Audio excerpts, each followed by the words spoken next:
Hello and welcome. My name is Rubies and today I want to review Call of Juarez Gunslinger. I don't usually do that many reviews, but this game is something that I found actually quite interesting and funny, so I decided that it's worth getting some word out about this game, even though I'm not the only one, of course, who is reviewing this game. So the Call of Juarez is a franchise that I personally am not familiar with besides this game. I believe there is 3 titles before Gunslinger and they have received mixed reviews so far, and I'm not going to deep into them because I have no experience whatsoever. But let's talk about the Gunslinger. So obviously the story mode is, well, not obviously, but it's the main point of the game, and it's actually pretty fantastic in my opinion. The story is told pretty well. The old man Silas Graves tells the story in the bar and you play the story out. You can't think all those old man stories, and you get all kind of interruptions between the stories and during the story, where some of the listeners are either doubting him or correcting him or all kind of stuff. But unfortunately, the whole story mode is so full of, well, a story that I don't really want to do any gameplay of that.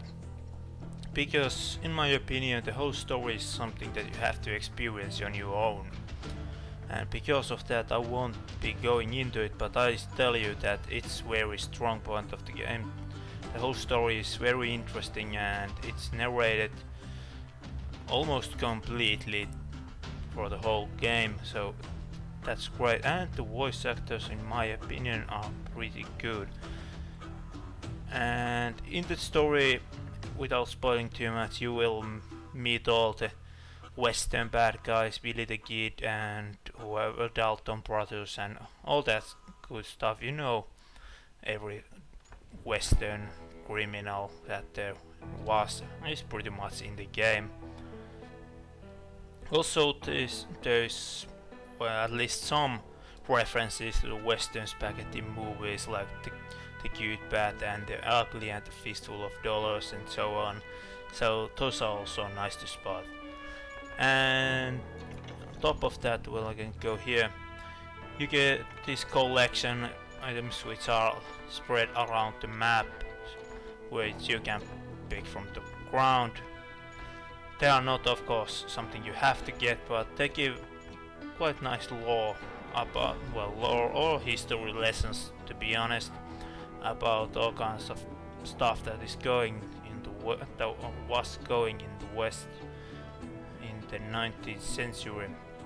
So as you can see here, there is some info about Stinking Springs. I'm not going to too much spend time with that, but there is stories about different wars between Native Americans and the Europeans who went there. There is stories about Billy the Kid and Doc Holliday, whatever.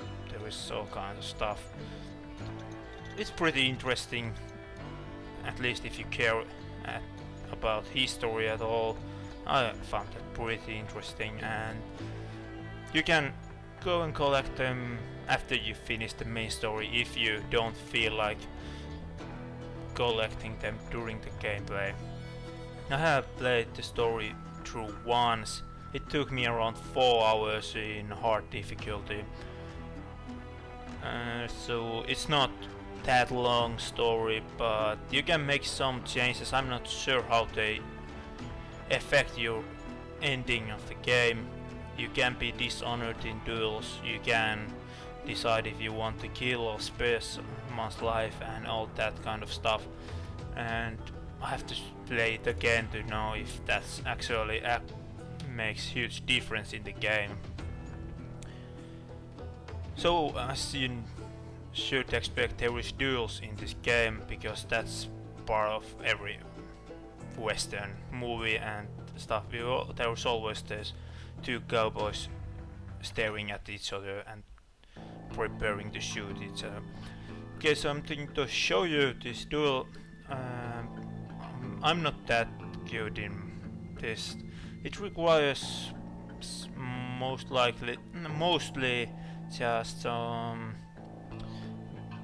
well, you have to keep an eye on multiple things, and at least on PC I think, well, maybe I'm just sitting too near the screen, but I can't really focus all around the screen at the same time. You might see soon what I mean. So these duels are part of the story, and you can also play different duel mode. So as you can see, I have to gain focus by keeping my mouse at the target, and at the same time I have to move my hand so that I can get as much speed as possible.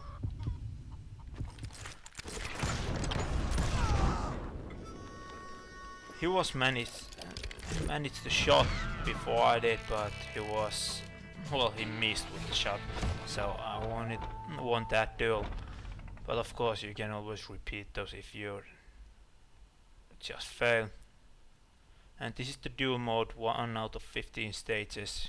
And of course during the story pretty much every level ends up in a duel with some famous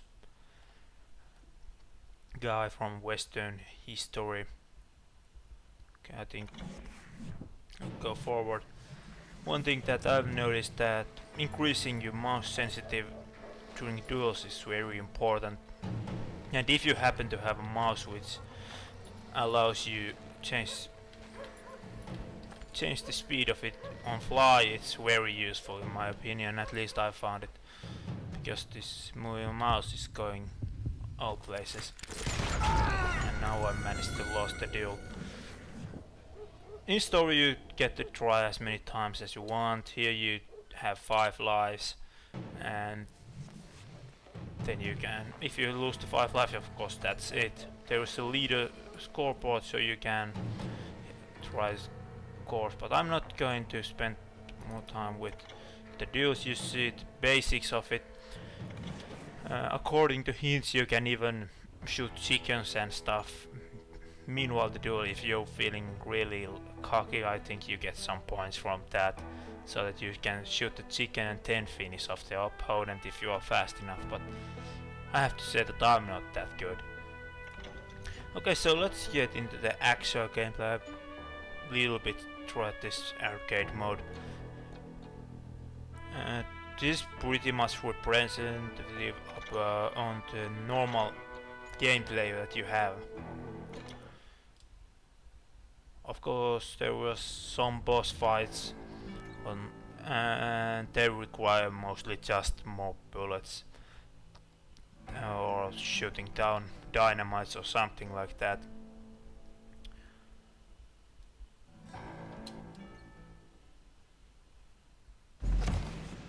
This is very arcadey shooter. This is not the best representative of the game, in a way that this arcade version is very narrow. There is no room for wandering around. There is a bit more in the story, you can choose different roads and so on, but here is the main point is just to score as high as possible and chain all your kills. So let's see how I will most likely just shut up during this, since it requires some concentration to actually manage to get some decent score, and I've noticed when I talk my gameplay is usually terrible, at least in first person shooters. So let's go, you can enjoy the game while I try to, it takes about 2 minutes if I manage to do it properly. Let's go.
Okay, that was a bit of a fail. I've never managed to run out of bullets before. So I think I've spent way too many hitting on walls, and that's why I didn't get very good score. So even if I'm not speaking, it's not that good. Well, to be honest, fraps hits my computer a little bit, and I don't get the same frame rate I have without using the fraps. So let's use that as an excuse. As you can see here, I have made double than what I had. So I'm not just talking shit, I have actually done better. But there you got some impression of the gameplay. It's not as shooting gallery as it was here. Yeah, there you see accuracy 34%. But it's somewhat similar, the gunplay is similar. The guns are actually quite fun to use. The mechanics are quite entertaining, and that's fun in my opinion. The game is actually quite hilarious.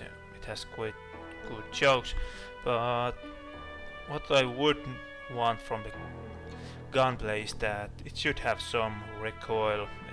The guns really don't jump at all, and when you take into account that you are using these different kinds of revolvers and shotguns and whatever you have in the game, and when they don't jump at all when you shoot multiple times, it's, well, not realistic, but I don't think the game is really realistic in any way.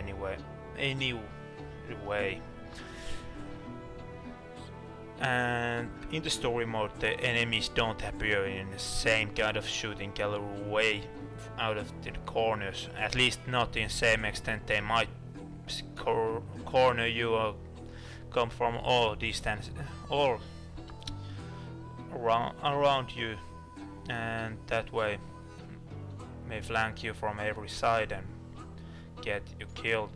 So that's a bit different. And there is also some quick time events in the game, in the story mode, but before you get angry and wonder who the hell wants quick time events, they are actually done pretty well. You can do the quick time events, but if you fail or you just don't feel like, you wait a second and then the game just fails you the quick time event, and you can shoot the enemies on your normal way.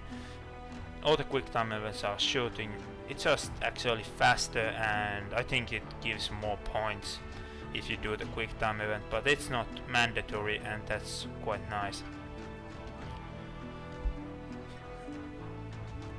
So maybe I just try this one out. I haven't played this one in arcade mode, so I don't know where the enemies are coming. So as you might notice, I was shooting to the walls or blankets or whatever they are, since I knew already where enemies are coming because I had practiced that a little bit.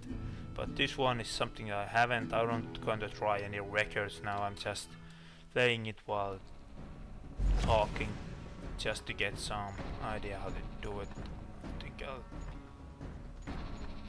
let's go faster reloads.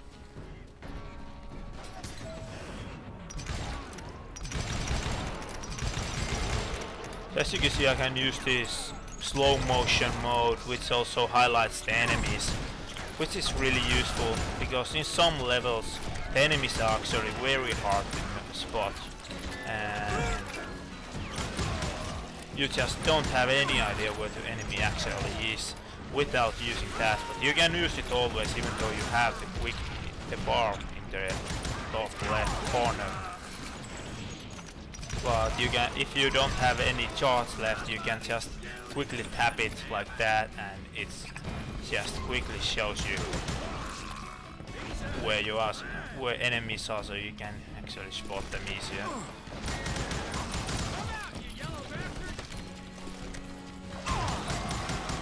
And also this arcade mode seems a bit easier than the actual game.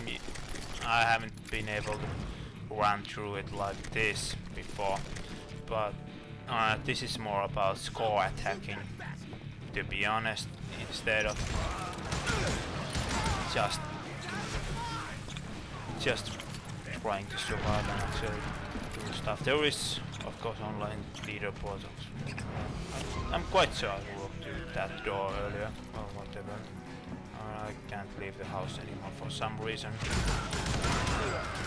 Well, anyway. And there is already quite a lot of competition going on, which is of course good, so everyone who wants to do some score attacking can have nice opponents in the list. And actually I'm quite interested in that, since this is more of a game that I like rather than those usual score attack games. There's the guy. Just barely can see the fist in the air. I'm quite annoyed that I can't leave the house anymore, but that's just a minor problem.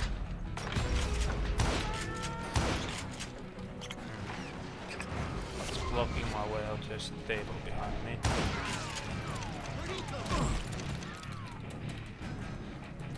So overall, I think this is quite a nice game. It only costs 15 euros, or most likely $15 or so. Well, something along those lines, and it's pretty nice, well-made game. Only problems that I have with this is that sometimes the enemy melt too well in the background and you can see them clearly without using that. This whatever mode it is called. And the fact that the weapons don't have any recoil is somewhat bad, but since the game is not realistic in any way, it's okay, I think. I wonder if the other games of this series are anything similar. If they are, I have to actually start playing them, but if they are not, I can just safely play this one. But anyway, I think it's time to come to a conclusion about this game. Well, I sort of did already. So I would really recommend you to get it. If you think this looks interesting, go ahead and buy it. It's really nice game in my opinion, and even if you're just interested about the story, well, $15 for 4 hours or maybe even more of fun is in my opinion worth it. And if you just want to replay it, you get even, well, you get double the fun if you do different choices. Okay, so that was that. I didn't get that many score, but I wasn't really trying. I just want to get to know the level before I do anything. So as said, the price is not too bad. The game offers nice story and some extra stuff if you are interested. In my opinion, the story alone is worth the price they are asking, and well, maybe you should just go and check it out. You can buy it on Steam and Gamersgate, Greenman Gaming, whatever. Almost every site is selling the game. But I think this is enough about it. My name is Rubius, and I would like to thank you for watching my review about... Great. I have blackout. Call of Juarez Gunslinger, yeah. Sorry about that. I just remembered the Gunslinger part. Yeah, but anyway, thank you for watching and goodbye.